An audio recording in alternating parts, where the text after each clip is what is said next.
But anyway ke Thozani bokokona omkhulu ngiyabingelela nje uMakhosi Ndlovu ethi mangivusela nje vusela kogatsheni koba yakunyathi ubusomlo wompongo sinolana mina wandlovu isidle ekhaya ngokuswela belusizo lusinto umuntu nami umthana ukuthi amadoda masimukwe makwande phinde nje ngiyavusela kwabakithi komakhanyongo nogumeda kophathwa koqaba kokhuzwa kwemangizitha mayikhanya lendlela engizobe ngigibela phezu kwayo ngokwenkulumo konje this is shabalala konje this is like Zulu way of izinkulumo like eshisayo konje bathini. This is Zulu way. I remember I used to hear it from like old people mekuzokhulunywa nje ngento ethanda ukuba nzimanyana ethanda ukuthi kancane qhoda ngaqala nonsense yakhe.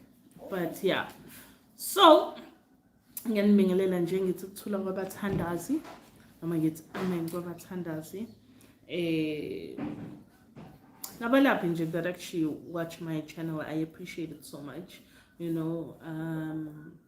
I always say there's nothing wrong with, you know, just getting knowledge and understanding from each other so that we grow and sikwazi ukuthi lolu bizo lethu silokhe silikhulisa ngendlela yendalo, ngendlela yokuthi nicophelelana ulwazi, ngendlela yokuthi nikhule in wisdom and understanding. Kubalekile kakhulu lokho. So yangenibingelela nje nina nonke. Today's topic or angithi points of discussion I think is very important, and I think I took my time with just thinking about, you know, when we plan things ngifune emoyeni ukuthi okay izinto ezokwazi ukuthi ke kube izinto ezibalekile ukuthi mingihlala phansi ngihlala nani sizo discussa nje or sixoxe ngesimo zikamoya zokwethunywa zokwamadlozi ezokwazi ukuthi isikhulise sonke ezokwazi ukuthi because you can't really prepare for this life yedlozi, like you really can't. Akwazi nje ukuthi ngisayihlelela for lempilo engingena kuyona yobungoma or yobunyanga. Like that's something that just can't happen. And make ukuthi sitshela ukuthi siyakwazi ukuthi sihlelele lempilo siyadlala. Like it's just something that's just not possible. But what we can do is I push in the setup. But yeah, noma linde sikwele ngicabanga ukuthi sazohamba ngiphinde ngibilise la yipi. But yeah, so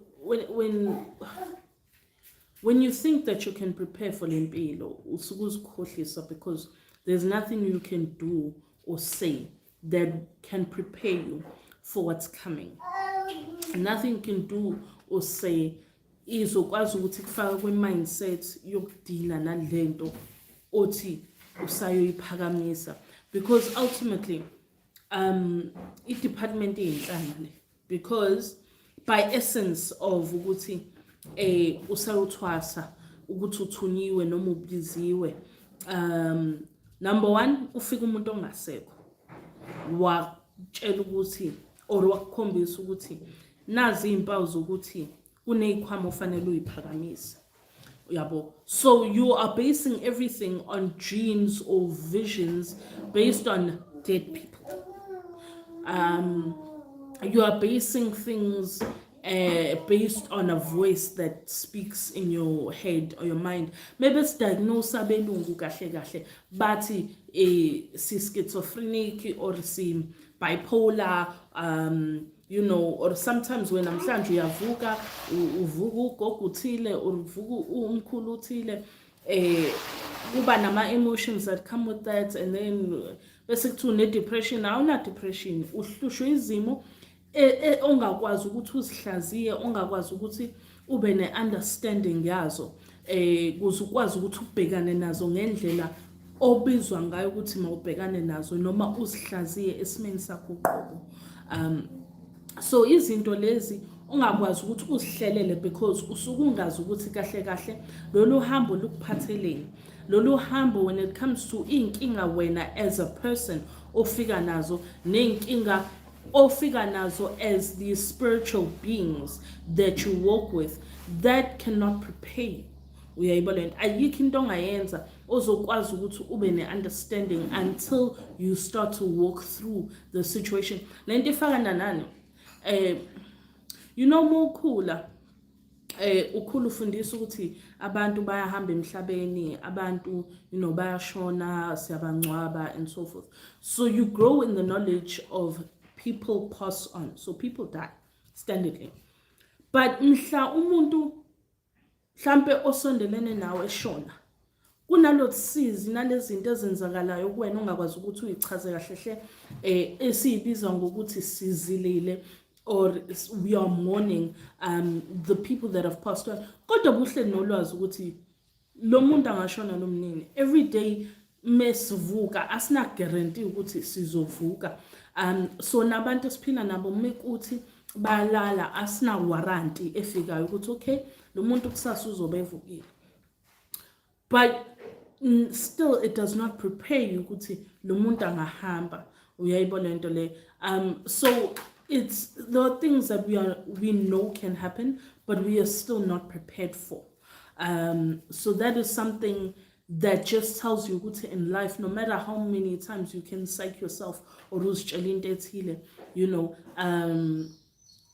there's no guarantee ukuthi you are fully prepared for what's to come. All right. So before I continue, to continue to subscribe, like, and notification bell. It's just that unfortunately these days, wow, load shedding, ears have load shedding, ears tata, ears lapas, ears shaker, because I but at least we painted the walls, so how cute is that? But yeah, so yeah, when it comes to in the basis of things that, you know, touch on the mere fact on the mere fact we are not equipped for what it means to be umuntu kamoya and to walk in the path of umoya, and still understand.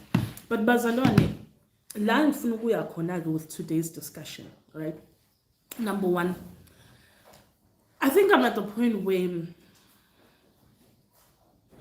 I've had so many consultations with people about nolbizo, and ubizwa libona ukuthi ayileli livutha be, and yabona umuntu lo angasathwa sayi ngiyakutshela hayi kuyonyakaza izinto kuyonyakaza izwe, you know.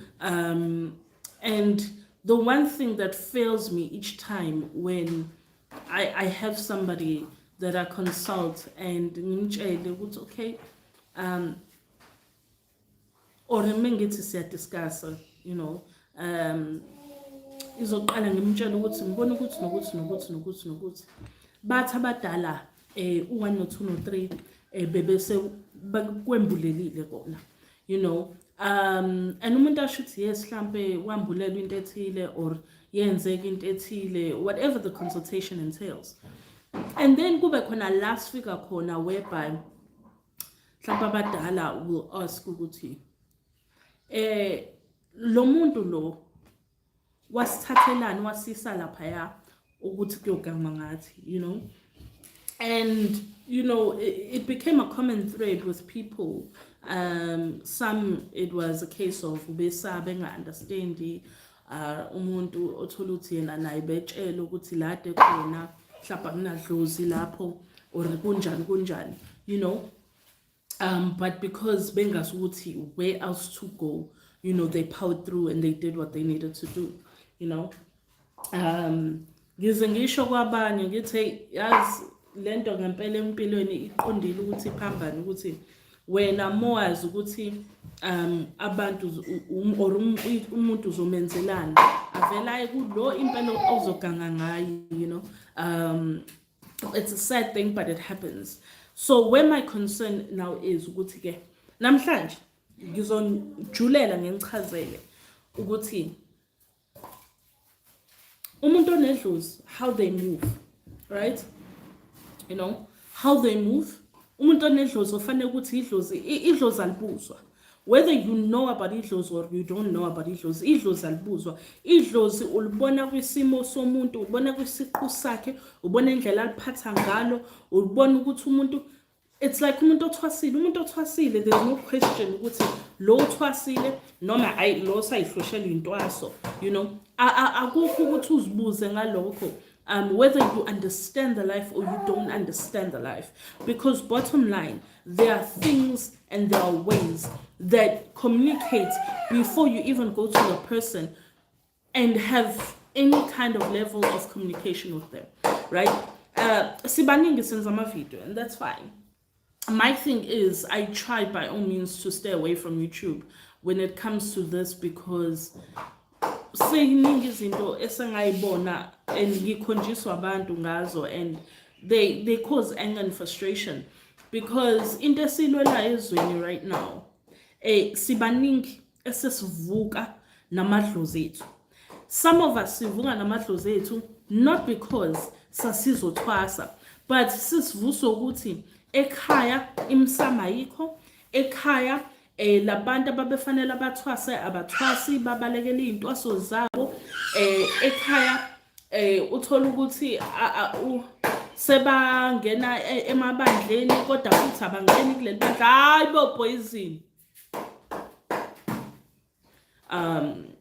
So sebangena kwamabandla hayi lawa that a communicator isimo sethu sesintu or isimo sethu sika moya ojulile or that is before Christianity as we know it now. So some people are living a life of which their clans were not living or were not a part of or not a part of them. And so manje sekuvuswa ingane zethu ukuthi okay nansi into soyenza le ngane lezi this generation because izwe liyafa fanele singadlali izwe liyabhubha. We are now having so many natural disasters in Africa, of which Africa was not the place where natural disasters really do happen. It's not that they don't happen, but it's not a common thread because Africa was not a place of Sodom no Gomorrah. Sodom no Gomorrah wawule emazweni esilungu, wawule emazweni that is of Europe and so forth. Moshana lenji phesheya kweyilwandle. That's where uSodom no Gomorrah is. Ngoba till date kusa uSodom no Gomorrah ngakho kubhubha kangaka.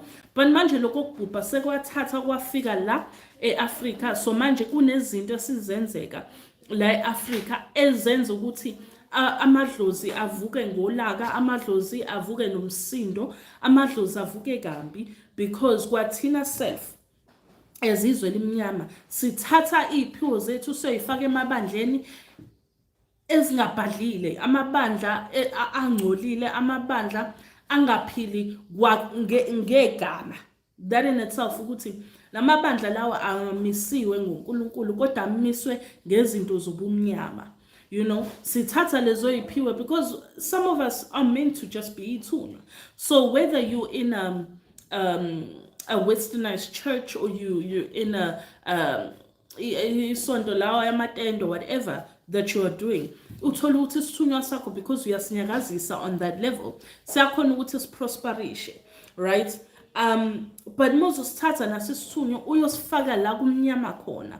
Kunezinto ezizokuhlasela ezokwenza ukuthi engathi manje kudala ukuthi engathi kuvuka amadlozi asekhaya azokuvikela on that level.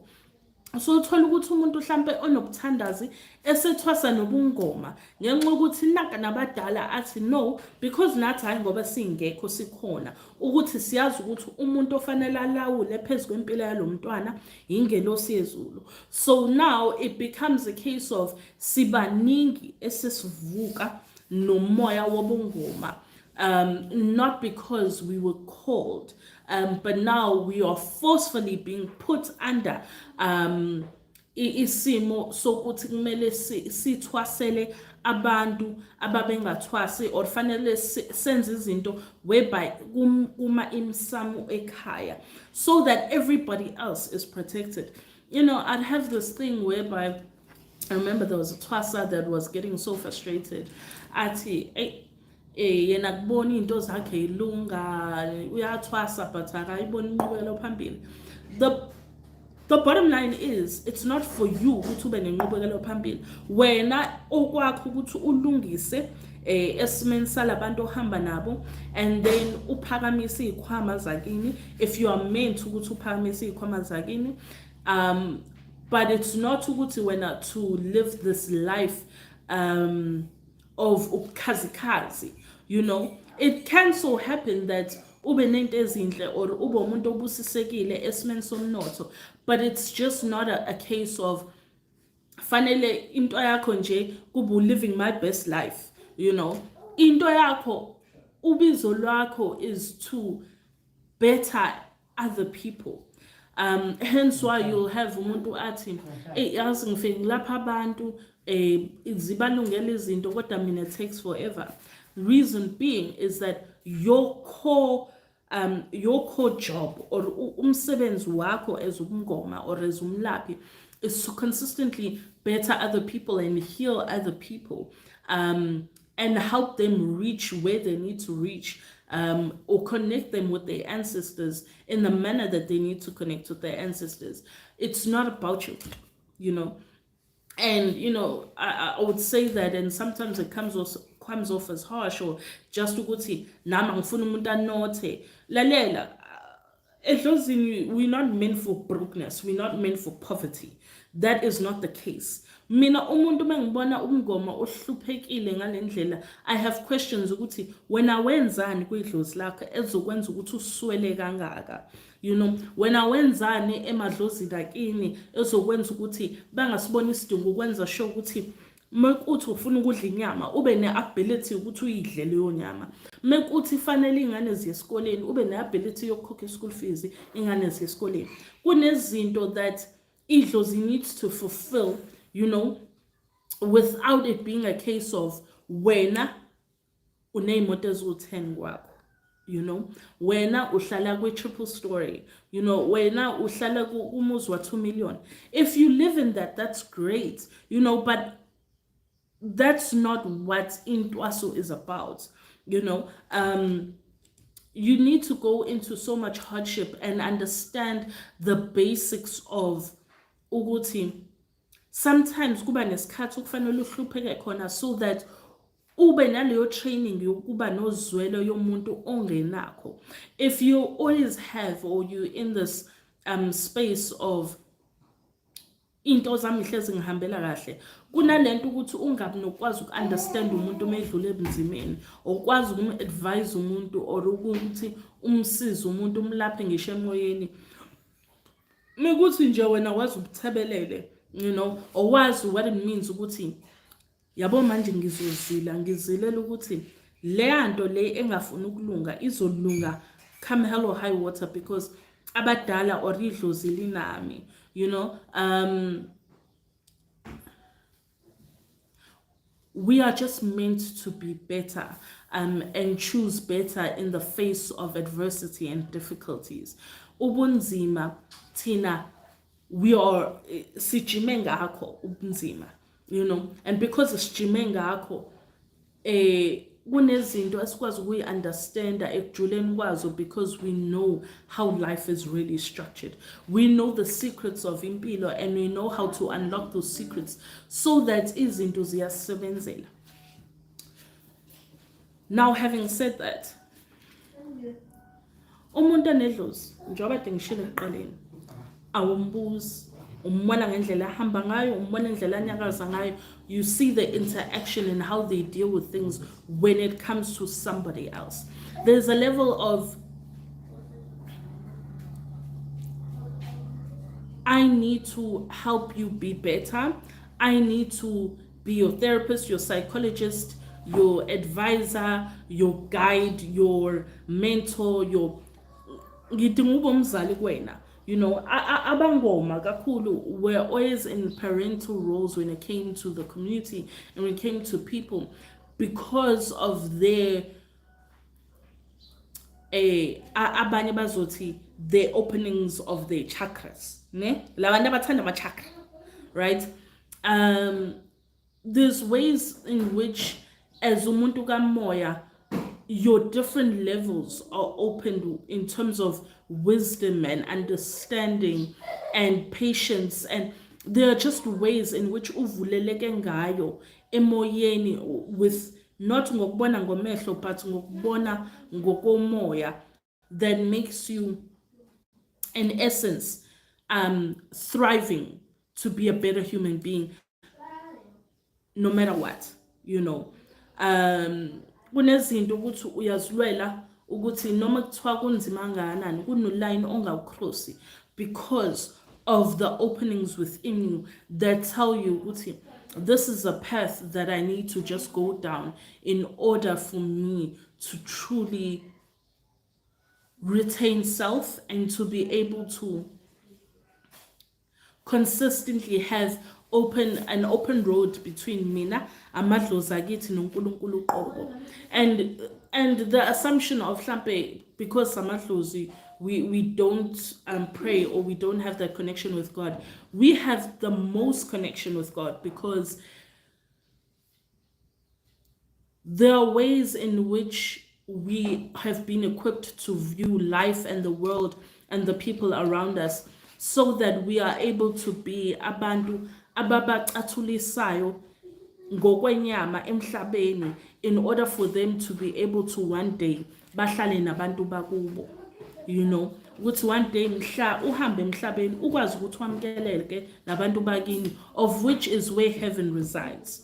That's where heaven is. Heaven is at a place of peace and serenity and joy in the space of abantu bakini, abantu odabuka kubona, abantu oqhamuka kubona, abantu that are your direct lineage.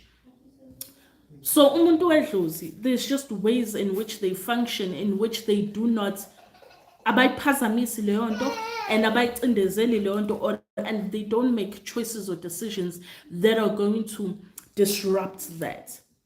Lento yokuthi mesizangoma, number one of the things that I've always said from the beginning is that I don't have the space all the time to talk about other healers or dis other healers. It's not to say that anguboni wrong owenzakalayo ezweni because ngiyaphila. I see the things, you know, I've watched TV, I've watched shows, I've been shown things, you know, kuningi engikubonayo. But it's just not my space, you know. When you know that something is kunezinuthi akuyondaba yakho ayiconcerni, akukho wena la ulimala khona, akukho la ucindezeleka khona, akukho la uphazamiseke khona. So there's no reason for me to speak on such, you know.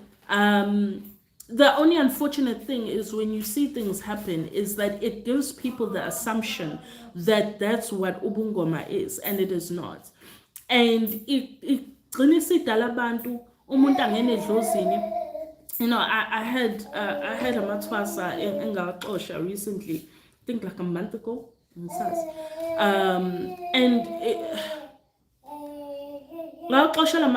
and all I could see was I was producing the very thing that I never want to ever come out of umsamwagiti. You know, because ngawusebenzela lo msamo, ngawukhalela lo msamo, ngawubleedela lo msamo, ngopha ngalo msamo, ngacishe ngafa ngalo msamo. So I know I've been so close to death, and I've had such life-altering experiences within the space of my lifetime, that there's nothing that I would allow to jeopardize or to take that backwards, to the point of no return. So kunenendlela engiwusebenzisela ngayo lo msamo, or engiwusebenzela ngayo, so that that connection that I speak of, ukuthi the channels of between me nabantu bakithi noNkulunkulu uqobo ukuthi zingaphazamiseki, there are things I cannot live with, and there are things engakwazi ukuthi ngibhekane nazo or ngizivumele ukuthi zibe esimeni sami sokuphila, you know. And mengibuka indlela abanyakaza ngangiza ngisho ngithi amathwasa YouTube lawa ayana, because they understood idlozi go YouTube, and YouTube and TV is not idlozi. Idlozi libunzima. That's why by the time ungena edlozini, there's a level of hardship already that you understand. So umuntu masevuma ungena usuye sesimene usukuthi I've experienced so much, lentwaso le cannot be as difficult as what I was experiencing prior to this point of ukuthi ngithwase.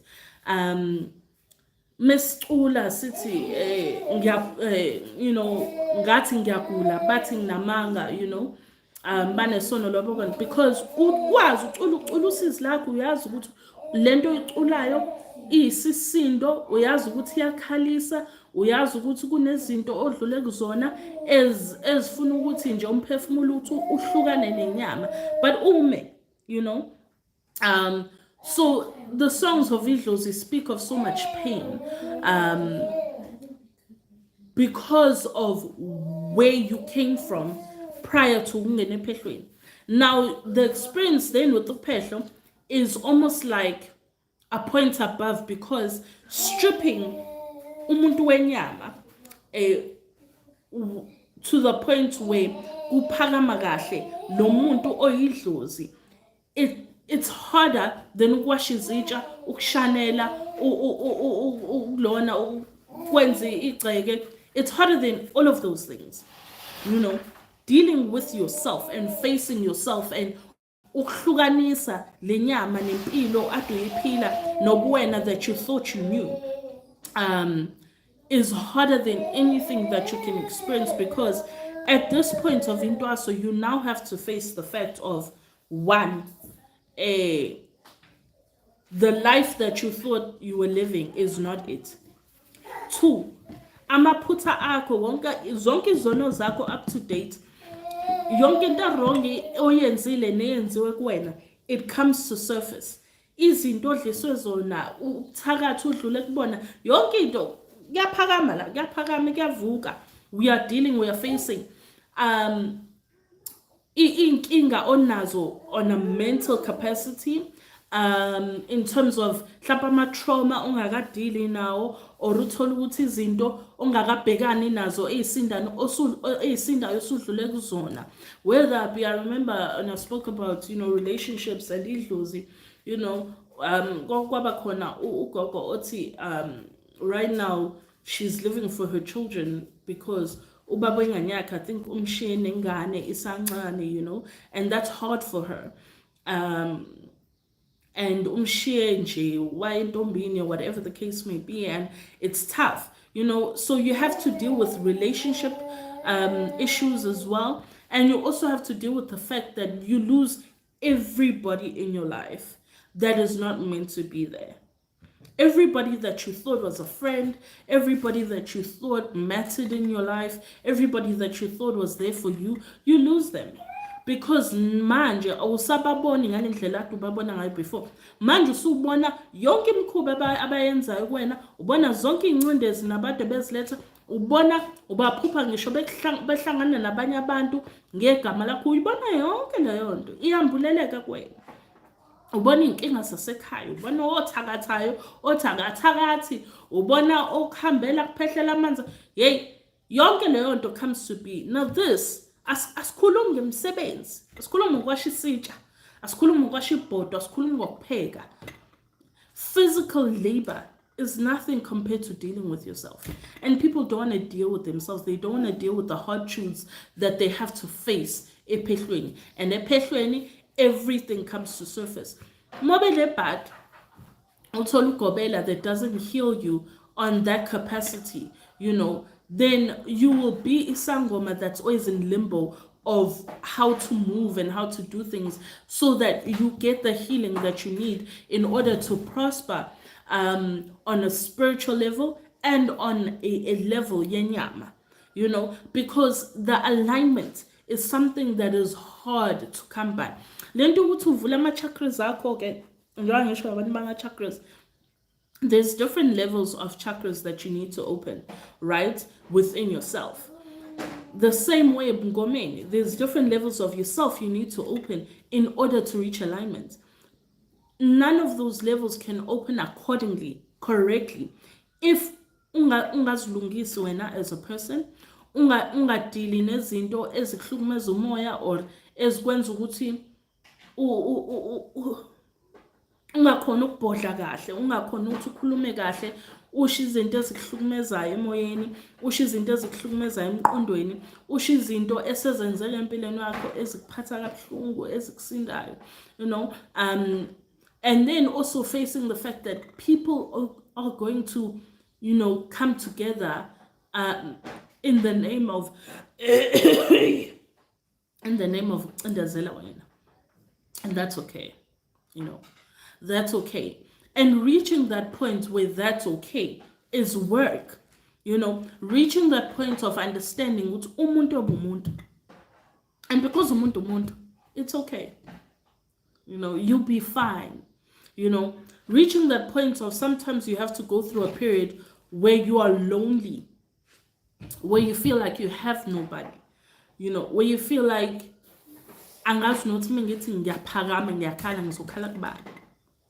that's the time ukhale edlozini lakho uthi uyayibona lesimo engikusona.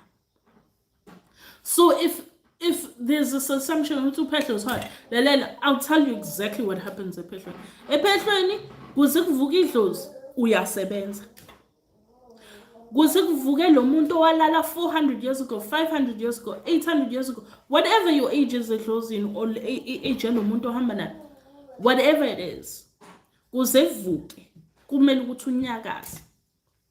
I mean, it got to a point where my twasses were so lazy ngathi abayeke bangenzile utho kwami, because I don't want them to feel like they're doing me a favor.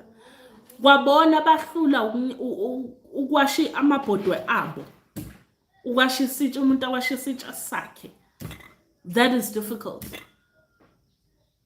And if you can't retain a level of cleanliness within your own space and within what touches you, there's no way. In cleanliness, when we learn it, we have to learn it at such an extreme level, because umuntu mefika within your space, kunabantu twani ini wolf in sheep's clothing. I know it in English. In Zulu kuthiwa yini? Imvu embathe isikhumba. Ayibo, impisi impisi embathe isikhumba semvu. That's what it is in Zulu. Khona abantu abakwazi ukumbatha ubumhlophe to the point where you can't see the darkness. Fana ukwazi uklina into to the point where noma kuthiwa imhlophe kangakanani, mekuthi kunobumnyama obufihliwe ngala uzobona. You are able to see. But you can't be able to see that if you first don't understand the basics of what it means to clean. Mina noma nganqani wenza izinto manje, kodwa ngazenza ngesikhathi okwakufanele ngizenze ngayo. Noma nganqani ukwenza izinto uhlamba ufika kwama ngishanelile, but bottom line, mekufanele ngenze into isigodlo sami akazi sihlala singcolile. Akaze. Manje ngiqona ukushanela endlini esigodlweni sami akaze kuhlala ingcolile, because that place is so sacred. Mengena umuntu enyathela fanele kube nento ethi gijima kumina ngibande, because this place is so clean that any kind of dirt that goes into my space ngizwe isaqalithi yanyakazi yangena. So umuntu methwasile and you see how they move, it tells you a lot about them as a person, them as a being, and what they could possibly do for you. If umuntu ehluleka ukuthi ayihluphekele into yakhe and ehluleka ukuthi enze izinto, then eyabi education to wena ozolashwa will be yazini asithwaleni or lo muntu okugadlayo asimgadle. That will be the language. Because abakwazi ukuthi yini abakwazi ukulibona idlozi labo linyakaza kuclean. Angikaze ngibe nesidingo sokuvusa izikhwama ezimnyama because my ancestors continuously come through for me. Angikaze ngibe nesidingo sokuthi ngiyoshaya umuntu ngithi yabo lo ngenza ukuthi othi nami ngenza ukuthi, because my ancestors show up and show out for me. But it's walking in their faith. If uzwivesi or isisho esothi, though I walk in the valley of death I shall fear no evil, because uyayazi into onyakaza nayo. So you don't need to tell somebody that this is what I move with. Idlozi fanele ngingalizwa ngomlomo wakho, but fanele ngilibone ngawe. Fanele ngibone ukuthi yabona ke idlozi la limsusela umuntu la lambeka la lenza ukuthi. If you see the house that Mina and Shabalala live in, you know, where it started, saqhubeka lislaphisa abantu, you know, that were well off. Sihleli kulo round. I remember the first time we had somebody come sleep over wayezolashwa. And kwangakapheli ku round, kwakusakhona la ku rough khona kunjani. Wafika wazolala. Babe uthu bafika bazolala. That was the first time we had somebody sleep here. Usually we'd have somebody come and go. But idlozi, we're like, because we knew what we were building towards, there was a level of us that was embarrassed, you know, and all of that. But igama lathi, kodwa bottom line is lo muntu azile uzovasha uzolashwa. Uze kulento azekuyona, of which is umsamo. So we had to have faith ukuthi idlozi will get it together for us. Idlozi will make a way. And that kind of faith you can't teach. It's either you have it or you don't. Hence why it's such an easy thing for abantu beyotwala. And mina, I have this thing where umuntu otwalile, I don't shit on them, because bottom line is khona abantu abatwele today kodwa banamahlozi. And for the sake of lamadlozi ababehamba nabo, you know, ababe phakeme kulowo muntu loyo, I need to respect them. Not for me, but for them and my ancestors. Because kunabantu abathola nganamadlozi. We know that. But kunabantu abathola banamadlozi. Or kukhona amadlozi akubo. So we mustn't think ukuthi when you as a healer don't respect somebody just because of the choices they made, that it makes you better. It doesn't. I can't teach that. It's something that people need to understand. So when you see certain people saying it's not my place, it's because we all understand idlozi lakho uqobo.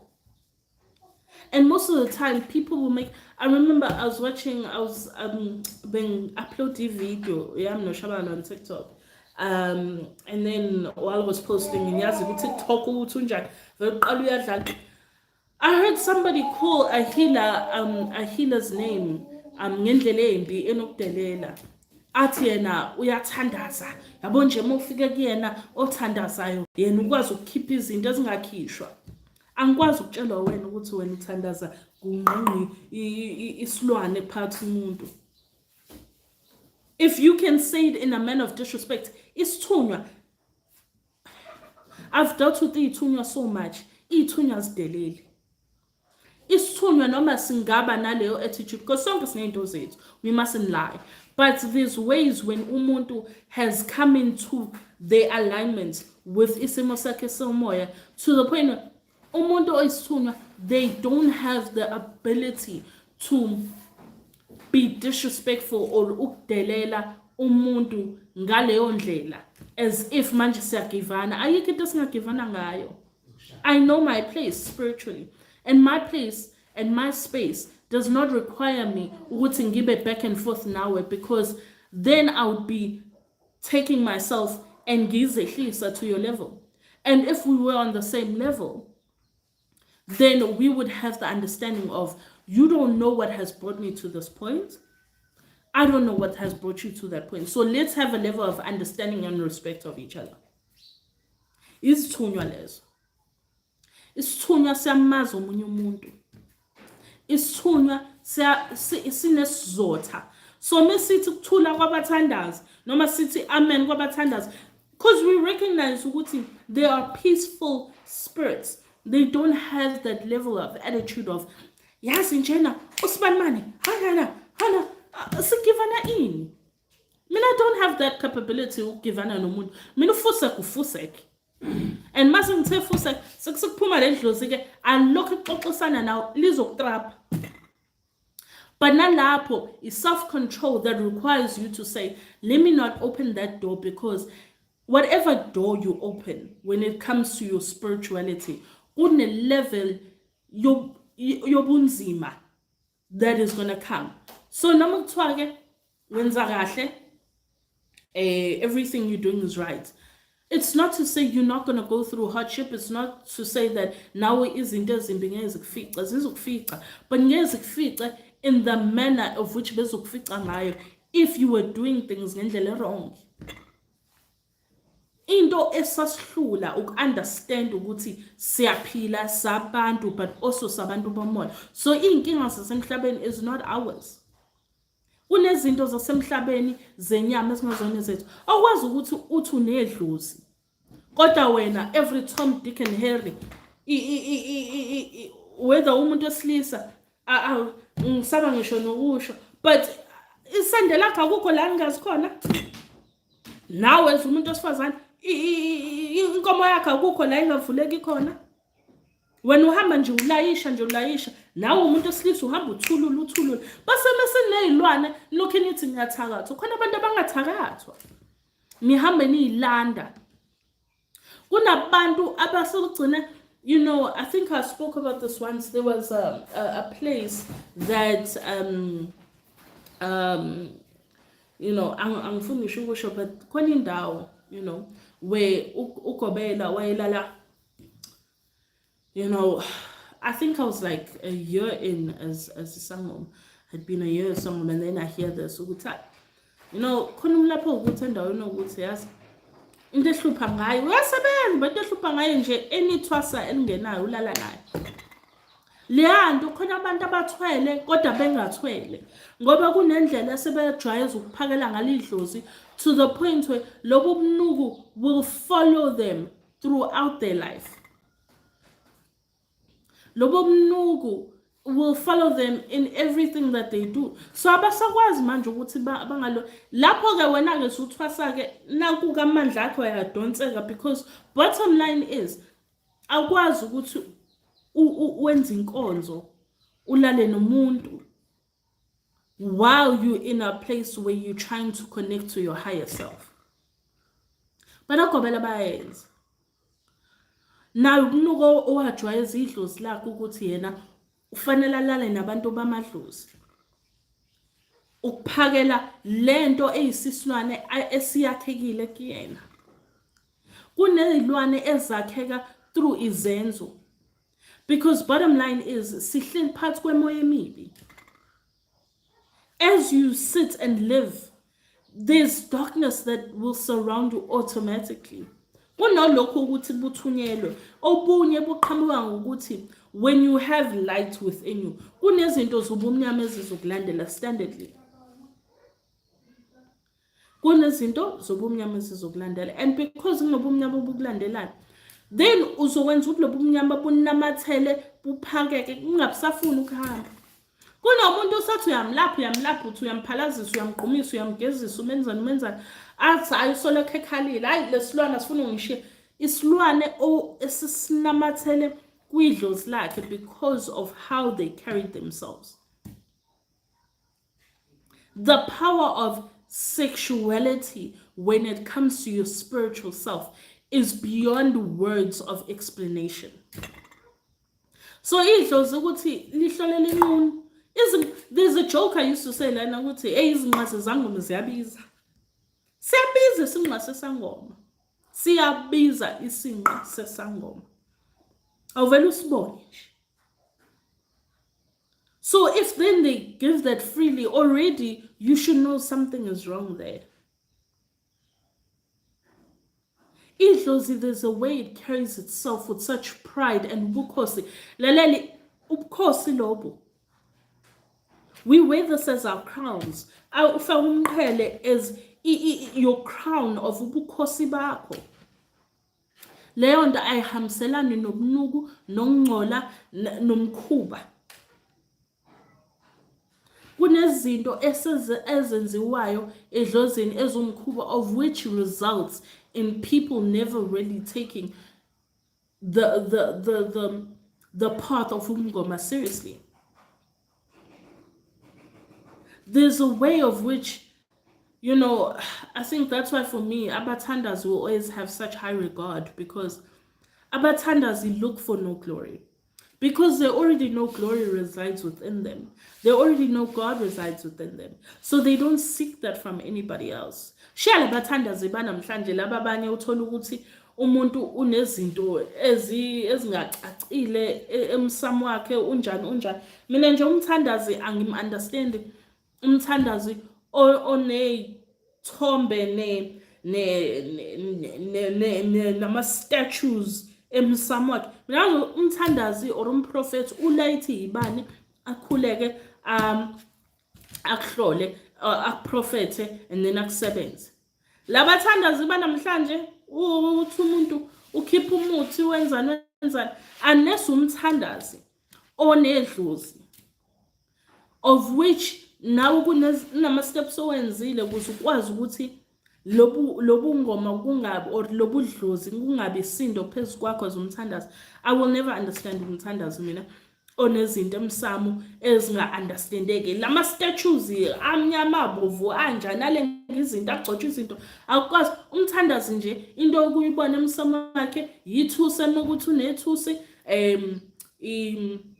amakhandlela amanzi iwasho mekuthi uphiwe iwasho. Izinto lezo ebona abathandazi namhlanje ubafica banentelezi ethile, banomuthi othile, banokugcaba okuthile kwenza mina nginazi umthandazi ogcabayo. Already if umthandazi is doing izinto outside of the scope as ubuthandazi, know that already that thing is wrong. Already wrong. Umthandazi, and I'm speaking of umthandazi ongahambiselani ongahambi nedlozi. Ngoba nabathandazi abahamba namadlozi, that's different. Kodwa umthandazi nje umthandazi ofaka ujazi noma ofaka isipika or ofaka umnazaretha, lawo bathandazi labo that don't dwell or dive into izinto zamadlozi. Those bathandazi bayathandaza, bayaprofetha, abanazo lezinto. I remember somebody had statues and things emsamo wakhe uthwasisa abantu. Uthwasisa kanjani umuntu umthandazi ungathwasile kwawena? Kodwa bayakwenza or balahlisa abantu.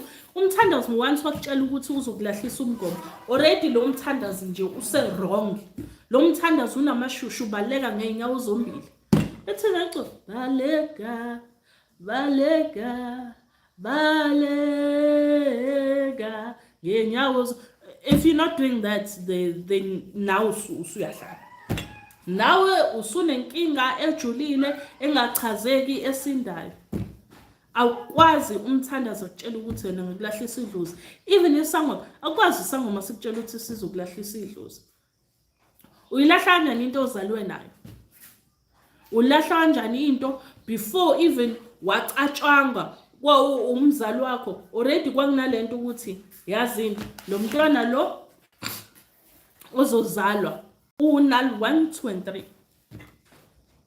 standardly. So wena uzofika usuzotshela umuntu osemhlabeni ukuthi uzolahla into or uzokulahlisa into that is deep within your lineage. Ewuba yena, who are they? We may walk with God, but we are not God. God may reside within us, but asimbona uNkulunkulu. Umuntu ongasusa ugcobo lakho uNkulunkulu. Umuntu ongasuso isiphiwo sakhe idlozi lakhe iqobo livele kuthule lithi yabona-ke lo mntwana lo akwazi ukusiphatha. So ngiyathula manje, angeke ngisamkhulumisa, ngeke ngisamenzisa u-1 no-2 no-3 na ngeke methuthi ngeke ngisanyakaza. So selekulahlile-ke idlozi lakho, yabo. So if we don't have those basic understanding ukuthi you need to be able to recognize ukuthi kunezinto that is a show, kunezinto ukuthi nje we putting on a show, sifuna ukuthi lento ichazeke, sifuna ukuthi nje yabona nje ngiyasleya. You can say ngaba muhle edlozini, but there's a way oba muhle ngayo engakwenza ukuthi manje wena usuphika nabantu benyama. Wena mokuthi now you trying to be slay queen thizeni, khuleka nje idlozi akusekho lapho. Umuntu masesethi mawubona mina fanele ngibe no, idlozi akusekho lapho. There's a level of which ungaba muhle or ube muhle ngayo ekhombisa ukuthi mhlawumbe uyathanda ukuqhakaza, uyabona nje uyaziklina, you clean up well, you know. You can do that without trying to be of the world. Abantu namhlanje umuntu is trying to be of the world. Uzama ukuba muhle to the standard of umhlaba. Ufuna ukushayelwa uyisangoma, ufuna ukushayelwa. Lalela udinga ukutshela, udinga ukwenza izinto ukuthi ufuna ukushayelwa. Ungashelwa nje, ungagcobe makeup, ushelwa umuntu okwizinga olokuthi ezothi lo muntu ufana ngabe ushela le nhlobo yomuntu but ushela mina. Idlozi lakho is enough to attract. Idlozi is enough to attract. It's unfortunate ngisangoma ngiganile, ngihlezi ngisho ukuthi ngiganile, but I get sent ama dick pic abantu. Your dlozi should be enough to attract that level. Yabona lelanga lengishaka buhlungu. Yabo, idlozi lakho should be enough to attract the kind of person you need in your life without you having to be of this world and ukwenza izinto zenyama ukuze ukwazi ukuthi ube attractive to a certain kind of a person. You can dress well without trying to, I need to outdress these types of girls, because unfortunately men don't have the struggle. Men are not trying to be slay kings edlozini. Mina mengihlala nabantu besilisa abahlonipha lento abayiyona. Umuntu uma ukuthi ufaka umqhele, I've met abantu besilisa abashuqulayo ekhanda because bahamba nogogo. You know, you see those things. Ubona ukuthi uyahlonipha indima yakhe. Ubona ukuthi mekufanele ahamba ngamabhayi uhamba ngamabhayi. And ana stress. We are the ones that are not understanding what it means to be a woman and have idlozi and be able to let our dlozi outshine on our behalf so that we get the partner that we need.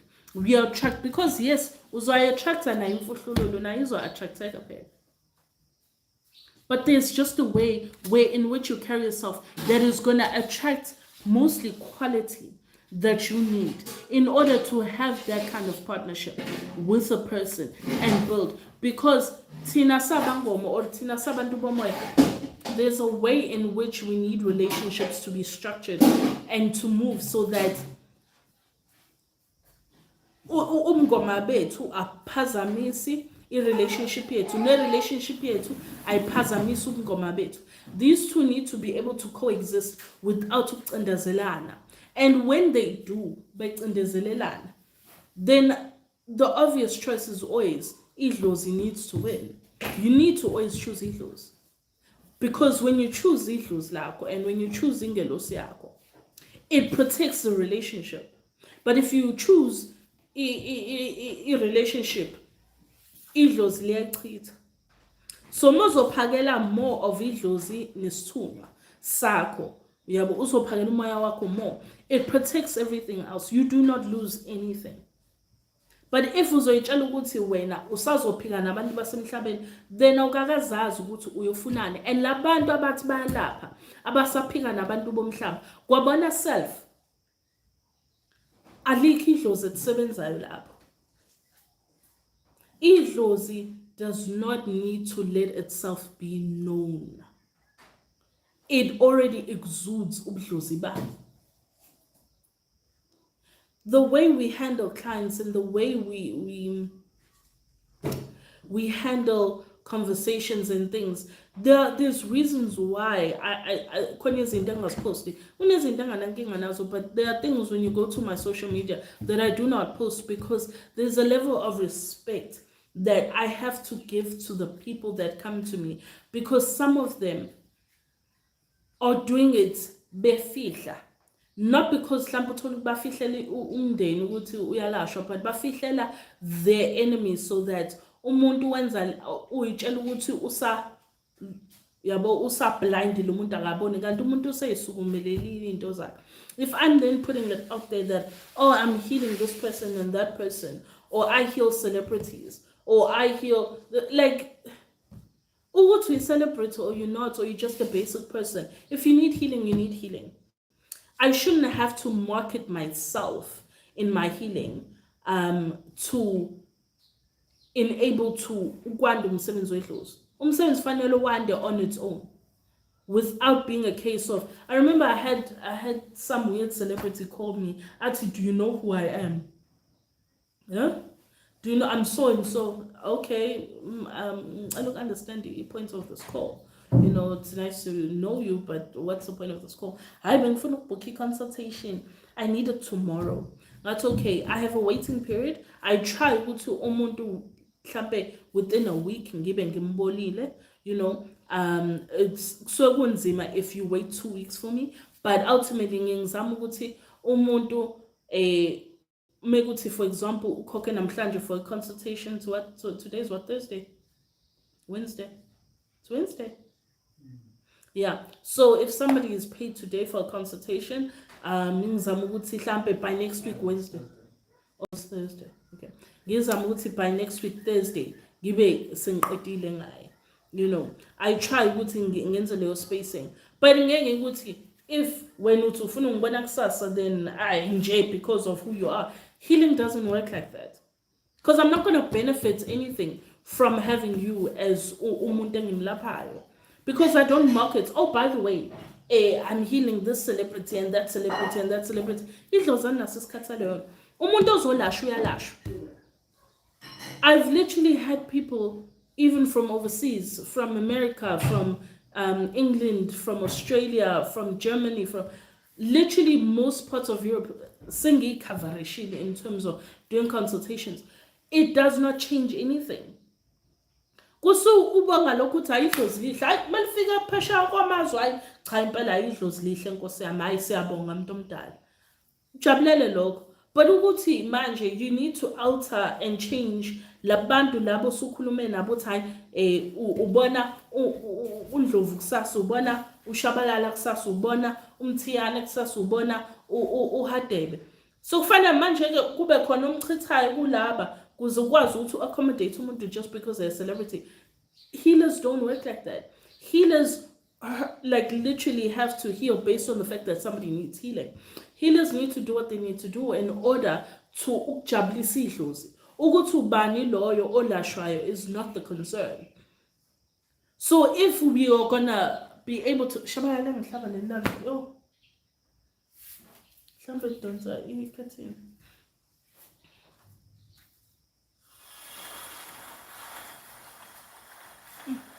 Yeah, yeah. So if we are going to do things based on that, already sisenza ukuthi amadlozi ethu angajabuleli umsebenzi, angakhuthaleli umsebenzi, angashesha agijime ekufanele kulashwe because azi ukuthi thina senza izinto based on ukuthi what serves you. This job or this calling is of service. You're called to be of service to your community. You're called to be of service to the people abazothunyelwa kuwena ukuthi ubalaphe. They're not based on the fact that, you know, what can you do for me?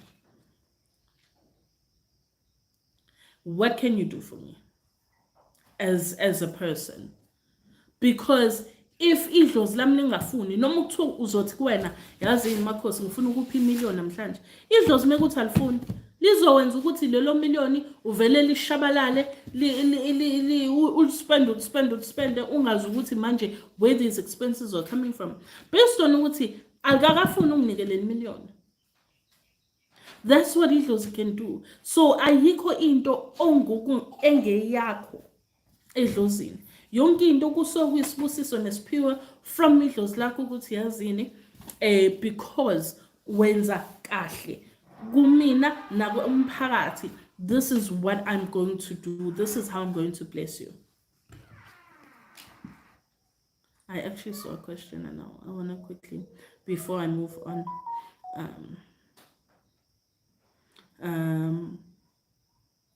but learn ukuthi we're going to look at social media and look at YouTube or TV shows and things and think that that is the epitome of what ubungoma is. Nizofika emephehlweni nizicindezele nina. Bese nibone ngathi you guys are being done a disservice emaphehlweni because nazi ukuthi this is a standard. Ukuxebuka konke ushiya amawivi, ushiya makeup, ushiya yonke into ethi this is who I was, so that you can become who you need to be. If somebody has as yet separated themselves from impilo yasemhlabeni, lo muntu loyo alukho usizo ozothola. Imvamisa abantu bayathwala because they failed emaphehlweni. They failed as healers. Because when you don't do kahle edlozini lakho, liyathula. Melithula, that's its version of ukushiya. Alibe sekubusisa ngalutho. Then uyabona ukuthi usuba inhlekisa ezweni. And because awufuna ukuba inhlekisa ezweni ngoba wahamba phela wathwasa wathi uyayilanda lento yoyilanda, uyayilanda impande ubuya nayo, uyakwenza ukuthi ubuya nakho and buke iphi imisebenzi. Awavela wamubi ke mfethu. Awavela wamubi. Ukhala. Yabo. If then you're going to think ukuthi hayi ngoba mina nginedlozi. Idlozi liyancikisela ingakho siyathoba sehle every day ngisho kunzima ubona ukuthi yazi mfuseke khathele ukwenza lento, but wenze because you know ukuthi uzoba yini ngaphandle kwedlozi lakho, uzoba yini ngaphandle kwengelosi yakho ezulu. So uguqe uthobe wehlisa umoya ukhala ukuthi ngcono ngoba uyangibona ukuthi ngiyazama ngakho konke ukuthi ngibe ilento oyifunayo. And then abantu baphume bengaphethe twa emaphehlweni bese bahamba beyothwala ngoba bahlulwe impilo. For me, if uhamba uyothwala usuhlulwe impilo. Usukusuthi hayi yazini ngoba vela ngilutho nginothing angihambe ngiyothwala. Because for you to actively go through the understanding of uyothatha izilwane ukuze ikwazi ukuthi zivuse umnotho wakho or ikwazi ukuthi ubonakala ukhiqiza ubhizi unamathwasa u50 usebenza abantu abawu100 a day. Spiritually, you as an average person should have a question ukuthi how can a person deal na 100 people in a day spiritually every day nje impilo yakhe lo muntu loyo ikhona into normalcy ekhona within them. Ikhona into within that person ezokwazi ukuthi ingithinte mina ingilaphe lento efana ukuthi mangelaphe. Ebebona abantu aba100, they don't even know you by name. They don't even know who you are. Because they see 100 people. Nanganga ubamba line, abazalwana ngifuklela nganga ubamba line. Fika kuseni ngathi eclinic. Fika kuseni uthatha inamba. Langa yakhona unikwe inamba. Uthi number 50 bani, number 60 bani, number 100 and bani. There's no normalcy in that. Ayikho into ukuthi idlozi knows how to make you busy without kube nesiphithi so ukuthi kufanele kube nama catering chairs lapho ukuze ukwazi ukuthi nihlale ngoba nibaningi niclinic. Idlozi liyakwazi ukuthi uthwasisa abantu without having 50 twasses zihlezi kuphithizela egcekeni. Because when it comes to trust, like even as a woman, azala kanjani abantu abawu-20 ngey'ngane eziwu-20 ngasikhathi esiyi-1 ukwazi ukuthi uzinakekele zonke lezo y'ngane eziwu-20 ngasikhathi esiyi-1? It's not possible. Uzoyikhulisa kanjani ingane efika ephehlweni ube bawu-20 phela, and bonke abafika nezinto zabo, umuntu nomuntu ufika nenkinga yakhe, umuntu nomuntu ufika ne-level yesindo, you know, abanye bafika ney'lwane, abanye bafika all types of things. How are you able to then heal that? Ngoba awukwazi ukunaka abantu abawu-20. Mina nginengane eziwu-3 lalela ziyangivova, ziyangikhama. Ongithathela impilo. Bazalwana siphiwanga ukuhlala ey'hlalweni isikhathi eside. Thina lami ikhehla lihlala phansi. Oh, just by the way, this is from my collection. Isn't it cute? Shashama. You go, Mama. I'm so proud. Mama, person was offering to give you a check. Yabo. Ngiyabangukuthi ngibezosinda le video nalento studio. But yeah, you can't expect ukuthi umuntu spiritually akwazi ukukusiza ngale ndlela ngokugezeka komoya wakhe if ehamba nezinto ezwrong. Umuntu ke fine ke mhlambe ke khona ngengisho ukuthi bonke abasize, mhlambe khona lo 1 2 3 abantu abasizekayo from abantu abanezilwane. But for the most part bazalwane nifike nithi ade ngihamba balaphi ngingasizakali, because uhamba balaphi uthola ukuthi uhamba balaphi aba-wrong, uhamba balaphi akathwasile lo mlaphi wakho, uhamba umlaphi uthola ukuthi mhlambe lo mlaphi loyo akaze aqala abe nedlozi. Khona abantu that don't have amadlozi, but because lento yobungoma is a business and people make money, umuntu ahambe uthenga ibhani lalela nawe nonke la that no 4,000 and bani, you can all go and get amabhayi bese nithi nizangoma. No one is going to question that, but ubungoma is in how you carry yourself, in what you do, and in how you do it. Ubungoma bakho will speak on your behalf. You won't have to say what we sang. There was a long time where I didn't have ubuhlali bami on, where benga twali ngamabhayi, bengithwala ngeindwangu, you know, but the people used to find me. There was a period in my life where ngangihlele emzini and ngathi ngihlele emzini ngifonela uma ethi isigodlo sami sasekhaya at the time, ngifonela uma ethi khona umuntu olana uthi ufuna wena uthi uze kwisangoma sala ekhaya. Idlozi lakho no matter what will figure things out on your behalf. You don't have to be dressed as a sangoma, ufaka amabhayi uthwala ngamabhayi whatever.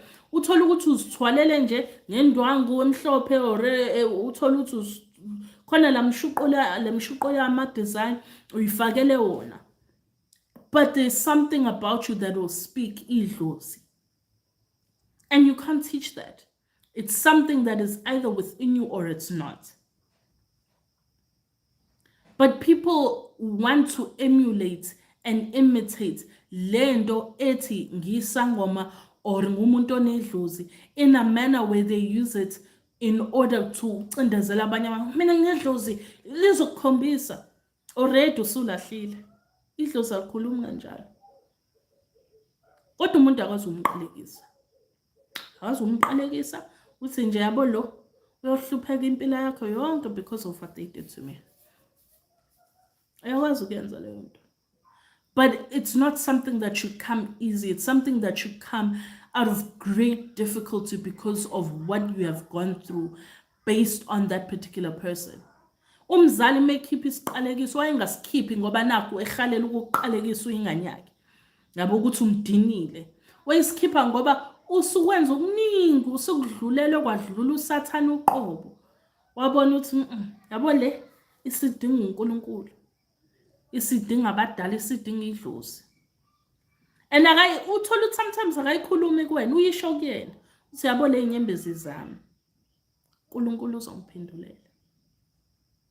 But le ukuthi silwa ngamadlozi ethu uthi mine's more powerful. How come more powerful? There are people that are more aligned than others.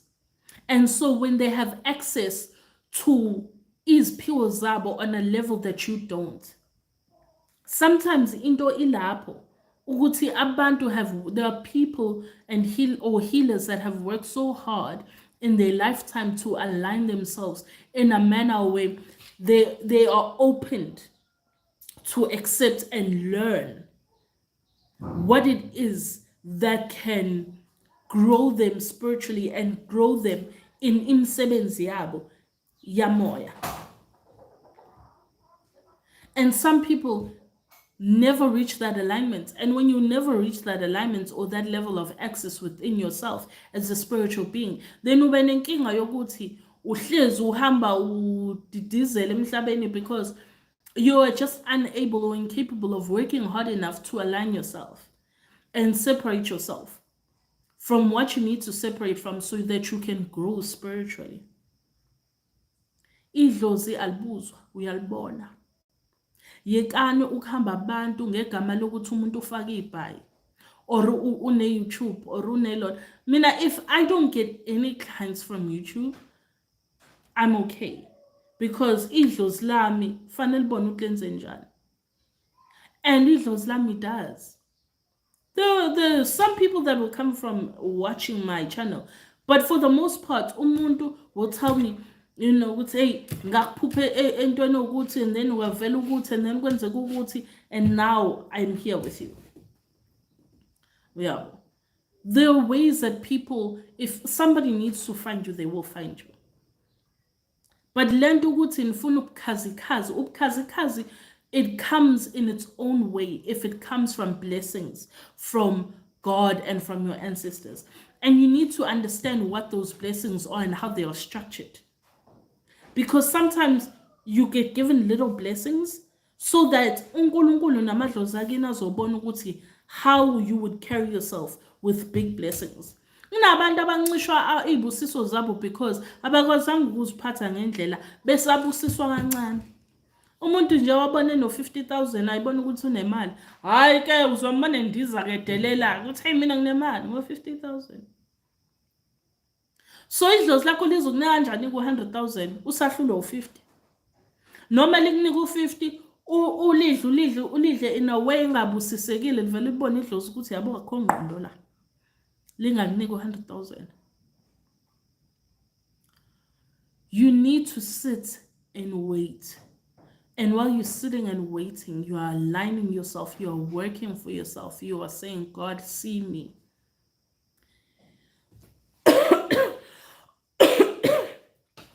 And carry yourself in such a manner that God and your ancestors can be able to give you the blessings that you deserve. Idlozi nayikho inhlupheko.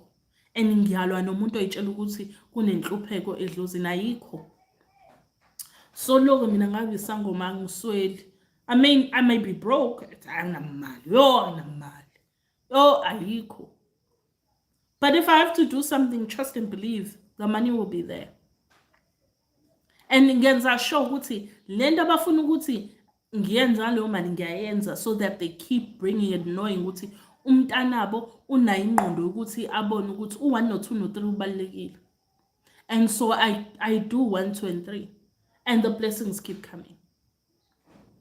They might not be at the level I would want because we all aspire for certain elements of ourselves and certain elevations of what we thought life would be, but to have the wisdom of the acceptance, ukuthi right now that isn't the case. Right now I need to make sure ukuthi 1, 2 and 3 is achieved before I can reach 4 and 5. But ukuphika nabantu kuyasicindezela.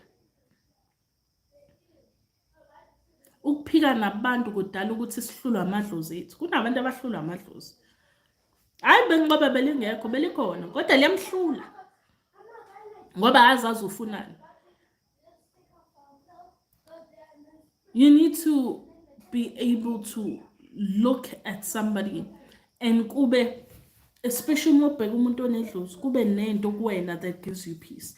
If umuntu omlaphi does not give you peace, because there's a difference between ukuhlonipha umuntu nokumsaba umuntu. There's a difference. There's a level of respect ukuthi you respect this person. Njengomzali, umzali wakho uyamhlonipha but awumsabi. Angisho kuphela asabe ukuthi soshawa. Ngabazali babesithela sakhula sishawe emakhaya. Ngoba ungasabi ukuthi hey mengenza into wrong uzongishaya. But kunalento ukuthi unakho ukuthi hey, you know, I respect my mom. I fear 1, 2, and 3, but not that I fear them. If umuntu omlaphi and kube nento egijima kuwena ekushayisa ngovalo, already ku wrong. There's so many fake healers out here hiding behind ukuthwala. Angikwazi mina ngikutshele ngokuthi ukuthwala kanjani. Ngikutshela ukuthi umakha kanjani umkhovu, umakha kanjani utekoloshe, ngikutshela ukuthi umthwebula kanjani umuntu, ngingazenzi lezo zinto ungafa. You can never educate on something you do not do. You educate on things and you speak very often of them because uyazi ukuthi it's the core thing of you. Yabo labalapha bathanda ukukhuluma ngokuthi hey mwakho utekoloshe, hey mo thwebula umuntu, or mo ukuthi uyathwala kanjena omamlambo, or this or that. Yabo yonke azuthi lo muntu lo uthwele ngalendlela eyisimanga. And that's all they know. They don't talk about ukuthi hey guys ningavele ningayithathi ilwane ningakwenza ukuthi umuntu othi enthatha ukuthi noma umuntu mekwenza ukuthi menza ukuthi lo muntu loyo already akakakwazi ukukunika imfundo le odingayo.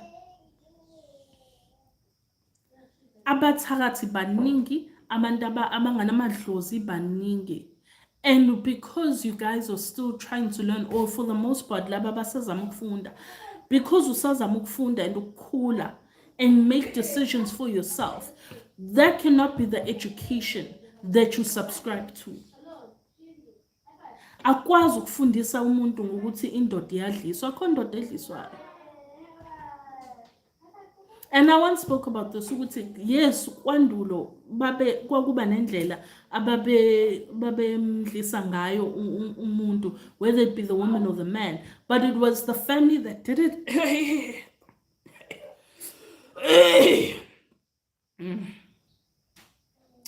It was a family that did it because of various reasons, because you as an outsider cannot come uzodliswa umntwana wala ekhaya, because what's going to happen is kuzovuka idlozi lalowo muntu lilo nalento, and it can either kill that person or it can damage them in the worst kind of way.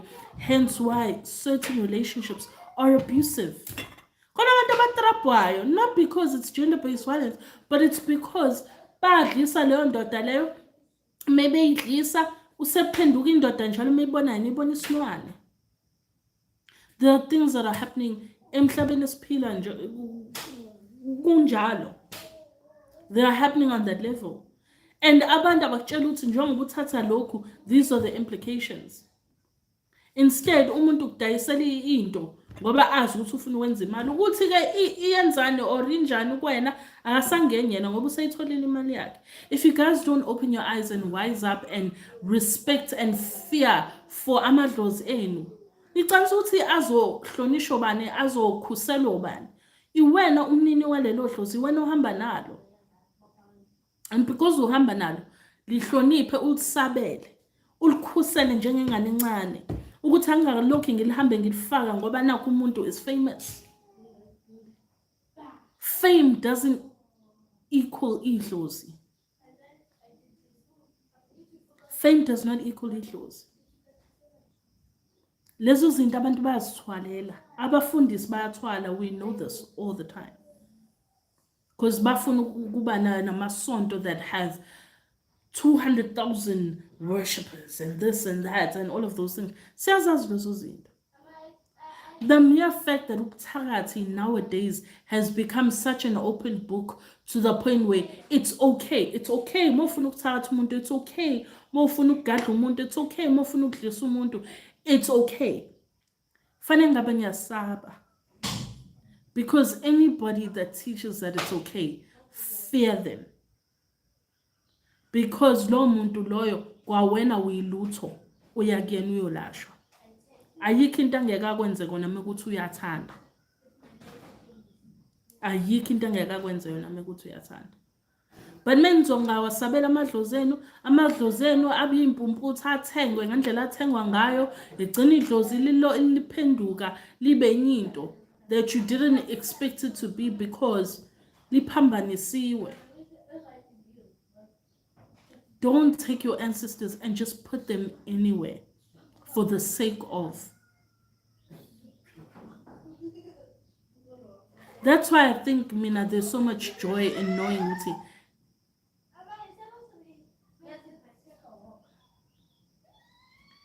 I think Osha Mama Twasa was a relief on understanding Uti. The first experience of Upetlo was here. And here is soft. Because mina understand umzimba engidlule kubona ngisephehlweni. So there are things engazi enforce emathwaseni. So for them to go and find new gobelas, bazo understanda ubunzima bobungoma. That is beyond just washing dishes and washing clothes. Kune life experience where ufika utrapha usabathe gobela umthembile ukugobela uyakuphambanisela indlela eyisimanga ngoba afuna ukuhlula. The healers that don't want their children to be better than them. Awukwazi ukuthi uhlole ukudlula mina, awukwazi ukuthi ube nemali ukudlula mina. There are gobelas that are like that. So you protect your ancestors. When you find the right healer, protect that relationship because abalaphi banamhlanje babolile bakhohlakela abayihloniphi lento esiyiyo. Ingakho sibe inhlekisa ezweni. And it cannot be how you guys are introduced to your callings and your gifts. A gift, do not get it confused. You earn it every day. It is freely given. Mosaqala. But once wakula in the knowledge of what it is that you are, wakula njengomuntu kamoya. Waba nolwazi njengomuntu kamoya. Trust and believe. Ukuthi, if you don't earn it, you will lose it. Maningi abantu esesibazi babehlola. Umuntu today uzothi uyohlola kuyena asakwazi ukuhlola. Agcina senze njani? Esehambe uyothatha kuthiwa yini kanje? Ilona. What's it called? Umuntu mezothatha le nto lena khona ezohlola. The thing that you do. Ukuze ukwazi ukuthi uhlole. Nje bizwana.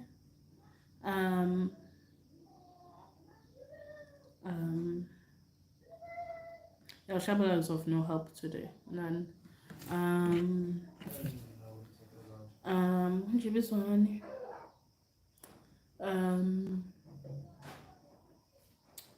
Is Lona is she is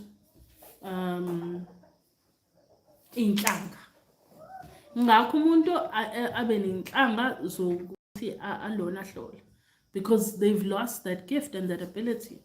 You earn everything you are closing and you continuously prove yourself and you treasure what you've been given because inzima lendlela.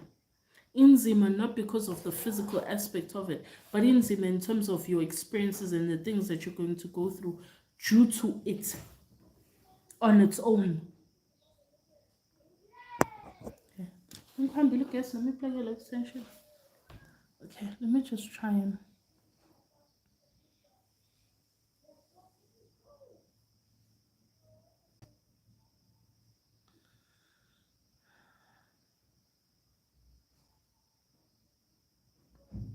Oh, thank you. Bao Goku Goddess says, I've been meaning to say your collection is gorgeous and cool.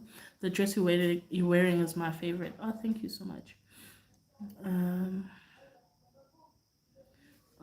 Goku Sandra Yawa to Makhosi, I love you so much. Oh, thank you so much, Goku. I appreciate you.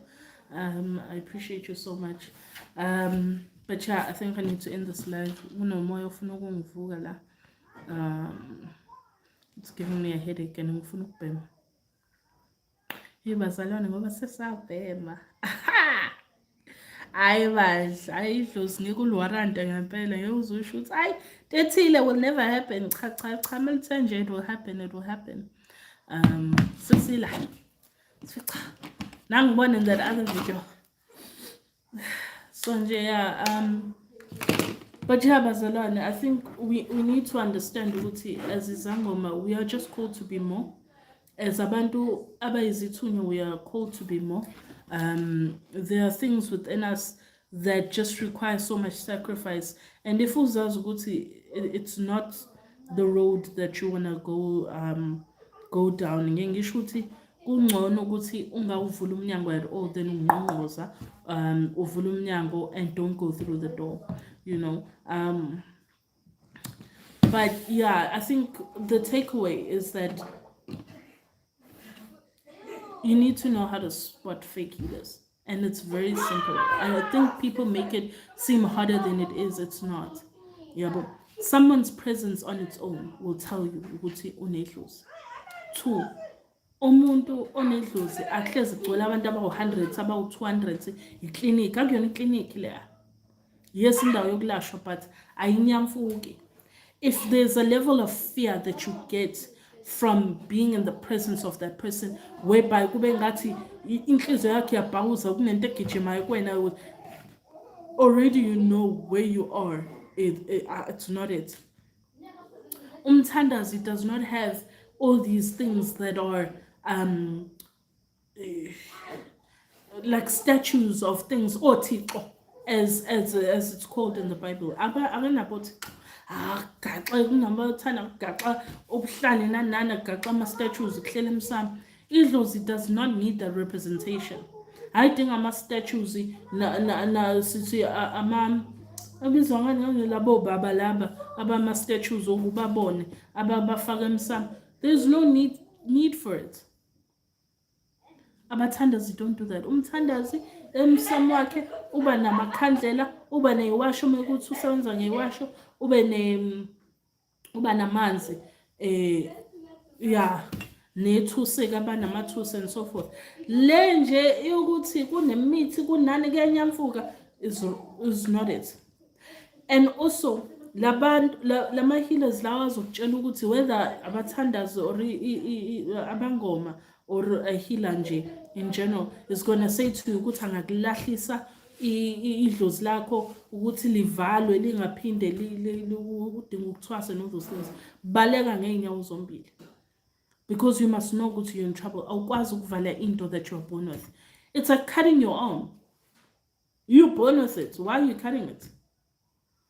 But except cutting, trying to value clothes is like trying to cut off your arms and your legs at the same time. There are things that are just not a possibility. But it says, I'm away for some accept. It's okay if you don't accept. You're not going to die from, well, I hope not. You never know. I'm not fun. But there's just elements where, you know, Idlozi will just try to speak to you, you know, and connect with you. But there are things that it just won't happen. So it's better to not open the door than or you trying to be a slave queen or you're trying to be for the streets while at the same time your vagina and amasenda akho are free for all. Kodwa uthi unedlozi. It does not move like that. Umlaphi nje uma kushela baleka.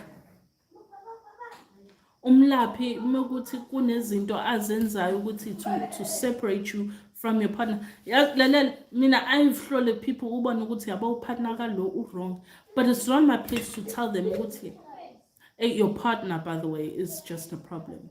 But mina my job is ukuthi ngikulaphe. Mengikulapha nje whatever that they are doing izobaxosha yona self. I won't have to say or do anything.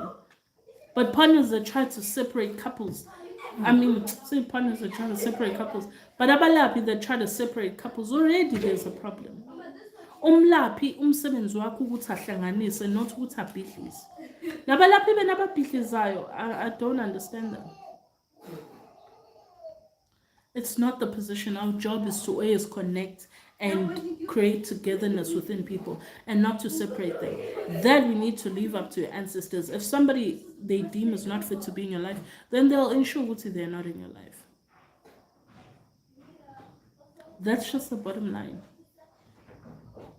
But ke bazalwane kube kuhle kube mhlophe ngibonga ukuthi ngibe nani I'm sure sifuna back. We shall see each other nje kungakudala.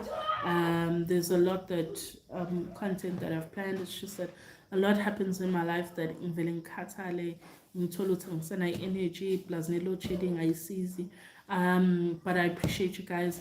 I know that there's something wrong with the online store. We're trying to fix it. So if you have ordered, please just send me a proof of payment on WhatsApp and then just send me a message. I haven't gotten the order, whatever the case may be, so I can fulfill the orders. Yeah, because online store is a sneaking game. I don't know what the issue is, but we are trying to get it fixed. So just contact me if ninkinga with your proof of payment and with the isithombe of your order or what you are ordering, and then ngizokwazi ukuthi ngifulfille the order. Don't forget to please like, subscribe to the channel. Let's grow the family. Definitely we are close to 5,000 and I said I'll do the giveaway, so I'll be doing the giveaway once we reach 5,000. And then is there anything I'm forgetting? Yes, basically those that want to WhatsApp me, I know I've been responding late, but my WhatsApp number is 0815484108. Ngixakekile bazalwane, mengixakekile ngiresponda late, so nje ningixolele xakeka nje unezinto besayilungisa. So we are trying to catch up with everything. So nje let me be patient with us, but yes, kube kuhle kube mhlophe. Oh, and I'll let you guys know when the collection is available for order. Yeah, I always forget things when I'm getting them down. But yes, kube kuhle kube mhlophe. Sizobonana soon. Let me try and see if there's something. Oh, ulona so a sweet son utsaze sabhe masibancane the way bengangawufuni ngakhona. Siyabonga Makhosi ngiyakuthanda. I mean, oh, I love you guys. You guys are so awesome. Yeah, but yeah, sibancane abanje understand nami abanje indlela engohlelela ngayo kwaye. But bazalwane angifuni ukudlala ngayo, and this is not a selling tactic, but it's a fact. Ugwayi owenza idayiding life aniyenzeke khona when it comes to idlozi ugayi yabo lama manufacturing land tunithenga bulk, it's not it bazalwane, it is not it. Awufika ushaye yabo emoyeni the way ufana ushaye ngayo, and there's a reason why there's a set number of people that keep coming back and ordering. I'm so sorry, but but I know you guys from Joburg. Yeah, khona labo bahlezi bebuya labo base Joburg ngoba bayazi iyasho idayiding ugayi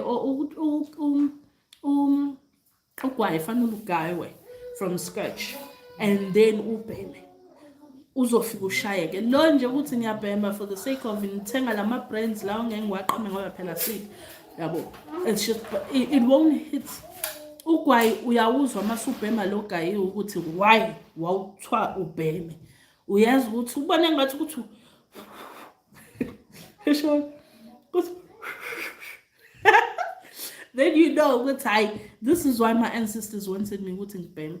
That's why we offered, because we only used to actually do it for umsam you know. Then we started offering it to other people because tole ukuthi ke fika umuntu onze consultation sithi hey mama Makhosi yazi hey yazi wayidlale ngiyazi ukuthi mina ngiyazigayela bandla ngicela bandla ungithelela kancane ugwayi ngibheme yabo bese yakuzwa uthi uyashaya oh now so it started like that kind of a thing. So we actually decided, you know what, let's get more to masses, because when you make it from scratch it hits differently, and yayenza lento efana ukuthi mayenze kwena uyabona ungabe usubhema just nje and uyawuzwa ngisho umehluko, but ke proof is in the pudding.